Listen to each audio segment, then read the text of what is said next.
8वीं कक्षा की किताब में न्यायपालिका में करप्शन जैसे अध्याय को शामिल किए जाने पर देश की सर्वोच्च अदालत ने तीखी नाराजगी जताई।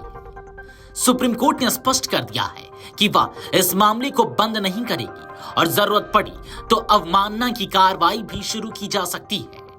कोर्ट ने फिलहाल एनसीईआरटी की माफी स्वीकार करने से इनकार करते हुए कारण बताओ नोटिस जारी किया है। सुनवाई के दौरान चीफ जस्टिस ने दो टूक कहा।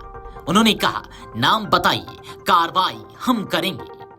अदालत ने यह भी कहा कि शिक्षा के क्षेत्र में ईमानदारी बनाए रखना बेहद जरूरी है और बच्चों को एक तरफा या भ्रामक सामग्री देना गंभीर मामला है।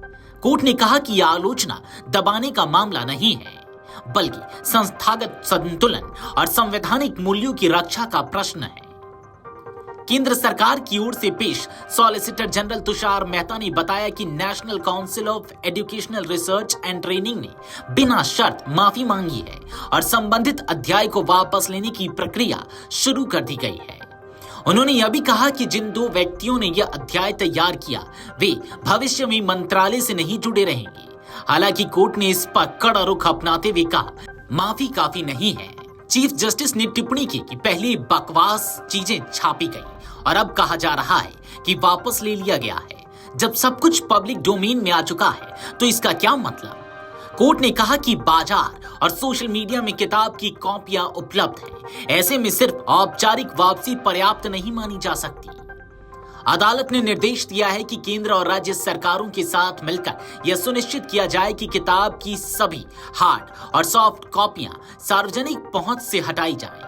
रिटेल दुकानों, स्कूलों और डिजिटल प्लेटफॉर्म से तत्काल प्रभाव से इसे हटाने का आदेश दिया गया है। कोर्ट ने कहा कि एनसीईआरटी के निदेशक की यह व्यक्तिगत जिम्मेदारी होगी कि स्कूल परिसरों में भेजी गई सभी प्रतियां तुरंत जब्त की जाएं। किताब के उत्पादन और वितरण पर भी पूर्ण प्रतिबंध रहेगा। कोर्ट ने 2 हफ्तों के भीतर अनुपालन रिपोर्ट दाखिल करने का निर्देश दिया है। अगली सुनवाई 11 मार्च को होगी। इस दौरान अदालत ने यह भी कहा कि यह पता लगाना उसकी संस्थागत जिम्मेदारी है कि यह सामग्री कैसे प्रकाशित हुई और किस स्तर पर अनुमति दी गई। सुनवाई में वरिष्ठ वकील विकास सिंह ने आरोप लगाया कि यह सब जानबूझकर किया गया है। वहीं अभिषेक मनु सिंघवी ने कहा कि ऑनलाइन सर्कुलेशन हार्ड कॉपी से कहीं अधिक है, इसलिए डिजिटल प्लेटफॉर्म से हटाना ज्यादा अहम है। कपिल सिब्बल ने भी सवाल उठाया कि जिम्मेदारी सिर्फ लेखकों की है या नीति निर्माताओं की भी। चीफ जस्टिस ने कहा कि जब न्यायपालिका पर हमले बढ़ रहे हों तब संस्थान की गरिमा की रक्षा करना अदालत का दायित्व है।